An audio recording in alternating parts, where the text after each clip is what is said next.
All right, so first things first, I put wood chips in the bottom, probably quarter to half of this bed. And now I'm filling it with the dirt from, or the soil from my previous arbor gardens when we took out the beds. We went ahead and piled up the dirt that was scooped out and just put it in a big pile. And so I'm taking it from there and putting it into these beds. At first I started with shoveling it, and that was labor intensive. So I changed, as you're gonna see later, I changed over to actually just dumping the wheelbarrow into the garden bed. I was afraid that that was going to topple over or like break the cinder blocks, but when I did it really carefully, it did not seem to damage it. So I was really glad about that. So this is where I had dumped the soil, the garden soil from last year. And then we actually grew tomatoes in a mound on this hill. So it's definitely going to need some amendments. Here I am dumping it into the garden bed instead of shoveling it in, and it worked much, much better. And I'm just spreading it out to see how much I need. And it worked out really well. Most of this bed got filled from that pile, and there was still some left. So I was really grateful about that.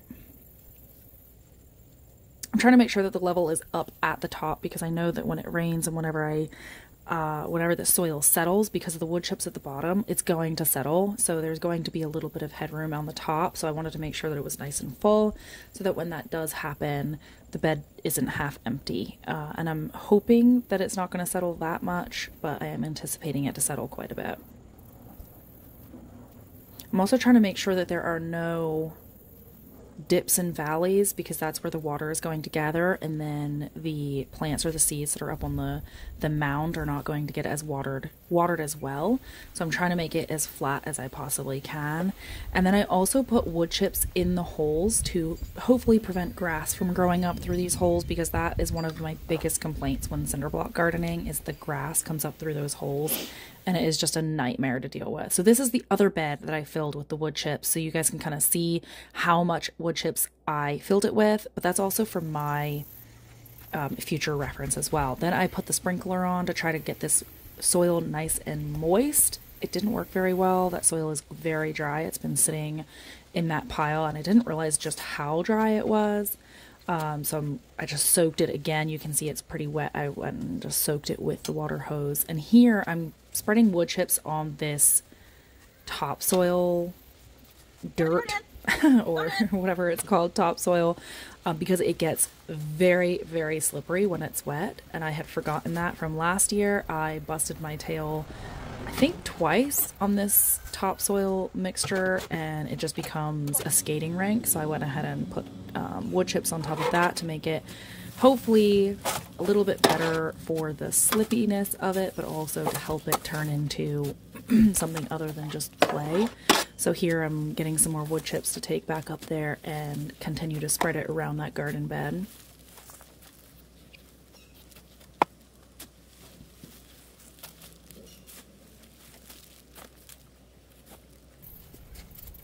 So here I'm just going to continue to spread it around, because my goal is to plant those plants that you see on the side of the garden bed, into the garden, but I didn't want to have to be slipping around and fighting the mud and just making it really uneven where I slip and, you know, my shoes sink into it. So this was definitely a good first step, because even with this on there, some of the areas are still pretty slippery, so I may need to put more in some areas, but this was a really good barrier between the mud underneath and the, you know, air on top of the water on top, because we're supposed to be getting a lot of rain, and it actually did start raining as I was doing this project.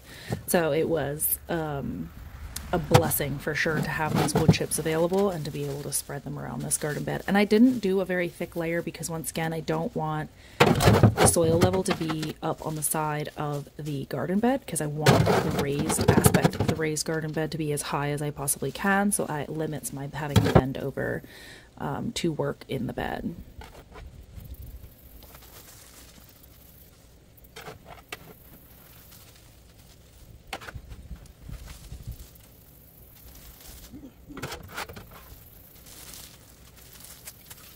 So I'm just doing a light sprinkling of it, just enough to to cover the surface. And as you can see, this is it all done. It looks really nice and is much better to walk on than the skating rink mud pit that it would have been before. So here now I'm getting ready to plant these plants that Courtney grew for me, and I just am so grateful for her doing that. It's such a labor of love to start seeds and maintain the little seedlings, and so I just really appreciated the gesture that she did in growing these for me. So I'm just going based on the plant height that they're presenting as a seedling. These were the shortest out of all of the seedlings that she gave me. I believe that it's some kind of cabbage. She did tell me, and she also wrote it on the outside of the little cups.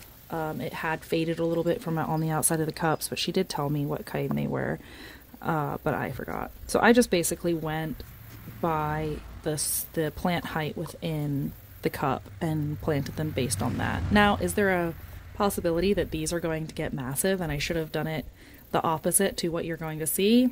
Yes, but I'm a little bit of a risk taker when it comes to that. I just kind of go with it and allow my instincts to lead me, or my intuition, God telling me really, and I just kind of go with that. And then if something goes awry, I learn from it and I say, okay, well, good to know that that cabbage plant presents as a small seedling, but then, you know, grows into this massive monstrosity of an adult plant, and that's part of the fun for me. So I just kind of go with it. When I first started gardening, I was very strict about researching every single seed and what the height was, and I would put hours and hours of work into this plan. And then when I got to actually planting the seed or planting the plant, I wouldn't follow it as strictly, or it just would really stress me out. It would add a lot of anxiety and stress to the process that is supposed to be this beautiful natural thing. And so through the years of gardening, I've realized that that type of super strict rule following gardening method just doesn't make gardening as fun and as joyful for me. So I really just kind of go with it. I take the plant and I say, okay, yep, that looks about right. And don't get me wrong, I through the years have researched a lot. I watch a lot of other YouTube channels where the people are very knowledgeable. I very much enjoy that process. I enjoy researching it, but I don't overdo it. I don't, you know, write it down on a spreadsheet and say, okay, this plant gets up to 24 inches and this plant gets to 20 inches and all of that. It takes away the joy of the gardening experience for me and adds a level of decision fatigue and overwhelm to me that I just choose not to subscribe to. So I I look at it and I ask God and I say, you know what, you're going to lead me, you're going to guide me through this process, and he does, and he has been faithful. And then if something goes wrong, he uses that challenge or that issue as a chance to teach me whatever it is, and I always glean something from it, and I glean something from the successes and the losses and the failures and the challenges and the issues, and so I'm just so grateful for that, and it's really teaching me a lot about God and just going with the flow and allowing the intuition that he gave me and the instincts that he gave me to really lead my life, because I believe that is how one of the very many ways that he communicates with us. And so here I am, I'm just working through it. I believe those are cauliflower that I just planted in there, and I'm doing kind of a zigzag pattern or an offset pattern. So where I planted the front cabbages in a row, I did probably a foot to 14 inches apart, and then I came behind it and I planted some kale kind of in the offset of the cabbages, so kind of in between but behind the cabbages, and that's kind of how I'm going to do the entire bed, so that everybody kind of has some space, but I'm not wasting space by doing them right behind each other or right in a line. So I'm trying to use as much of the space as I possibly can, first of all for production or for yield, but also hopefully it will help keep the weeds down, because as those leaves grow out, they'll all kind of tuck into each other and the weeds won't be as free to grow up and around all of those plants. That is my hope. So I'm just moving along. These are Brussels sprouts that I'm planting in the back, and I believe that it was a purple variety of Brussels sprout. And I am doing broccoli right here, and I think that this is the fun looking green, as my mom says, like the alien type broccoli, which I'm really excited to see. I love that Courtney grew these. She grew them for both of us, so I'm excited to see those in both of our gardens this year. I have never grown that before, and I just love that it's going to look really different, and I'm sure it's still going to taste absolutely delicious. So I'm planting another one here at this other end, and I'm really just trying to visualize how big the plant is going to get at full size and make sure that they have enough room, especially in their roots, in order to get all the nutrients that they need. I am okay with if they grow into each other a little bit, especially with the fact that it's coming into the winter season here, and so the humidity is not going to be as high. In the summer, the humidity is really, really high where I live, so having plants being too close together can cause all kinds of issues. But in the winter here, it's not as big of a deal. So now I'm just tucking some into the big tall bed where I can, squeeze them in amongst all of the other plants that I have in here right now. I'm trying to visualize where the plants are going to be that are perennial, so I'm not going to obviously dig those up, but also I have annuals still in here, so I have like basils and tomatoes and stuff like that, these zucchini plants out at the front, so I'm trying to tuck these winter crops in and around those annual and perennial crops so that they all have enough soil space in order to be able to grow and succeed. Now I'm just going to weed some of these weeds out of this area because I'm going to plant, I believe these are more cauliflowers. I think that she gave me 2 different varieties of cauliflower. She's probably going to watch this and know exactly what she gave me. She's going to be saying it in her head like, yes, those are cauliflowers and this is the variety. When you start seeds inside, like, you become very connected to them and you know a lot about them, so you have to put a lot of effort into keeping them alive oftentimes. So she probably knows exactly what these are. I'm pretty sure that they are cauliflowers. So I'm putting those in, and I'm trying to do it around, once again, the perennials and the annuals that are still producing. There are also little volunteer chamomiles coming up. Chamomile? And so I was trying not to dig those up, although I did accidentally dig a couple of them up. There are so many. I'm really excited about that. I don't know whether they're going to last through the winter if we get frost. I do not believe that they're frost hardy, but I'm excited to see them growing. So I'm just tucking them in here. And once again, this bed was pretty dry, so I just water them in really, really well. I really soaked the soil, and I really kind of made sure that there were puddles of water around them so that, as you know, it can sink into the soil. So I'm just making sure that I water them in really well and taking off any of the yellow or the dead leaves down at the bottom so that they don't have to focus any energy into supporting those ailing foliage, that ailing foliage.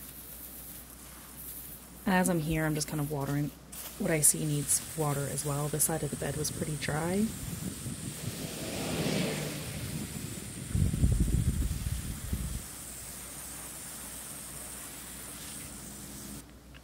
And then on to rinsing off the little cups that Courtney had put the seedlings in, which are so pretty. It was really nice to have the beautiful color in the garden, even just with the little cups. You wouldn't really think about that. At least I've never thought about that. But now, having experienced it, it makes sense as to why they make these really pretty and fun. Because it just makes the gardening experience more fun and beautiful. So now I'm just watering these in really well because, once again, this soil was very, very dry. And thankfully, the day that I'm recording this audio is the day after I actually recorded this footage. We're getting an entire day of rain. So that is really, really good news. And that's why I really wanted to get these plants into the ground yesterday. And as you can see, it's starting to rain as we're taking this footage, or as I'm taking this footage. And so it's getting a nice full day of rain, and I am so grateful for that. And that's one of the reasons why I was really motivated to get this bed filled and ready for these plants to go in. So I'm just making sure I'm watering it really well. And I'm going to do peas at the back. So I still need to get the trellis up. And so I'm going to put the T-posts in the holes of the cinder blocks. It'll add some security or some good bracing for the cinder blocks. And then I'm going to put the trellis up against the back of that and grow peas up against that this season. So here I'm just rinsing out these beautiful little cups.